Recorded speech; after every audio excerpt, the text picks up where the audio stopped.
Hukum guna duit masjid untuk majlis hari raya. Bagus dia soal lagu ni.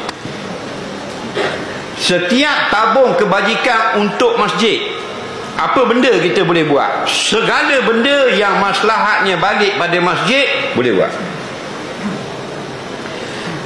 Parking depan tu tak cukup, kita beli tanah situ nak 40,000 buat parking kereta motor. Sebab orang nak orang parking senang mari semayang sini, padahal tak ada kaitan dengan masjid. Boleh ambil pitih masjid 40,000, beli tar apa semua buat parking. Dengan sebab parking tu orang mari semayang masjid, orang panggil maslahat balik ke masjid, hukumnya harus.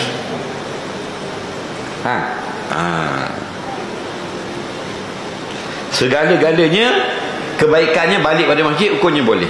Jadi fikir buat jamaah raya kebaikan balik ke masjid tau. Tak boleh. Hati-hatilah lain kali. Tak lepas nak buat kan kita bodoh. Betul tak?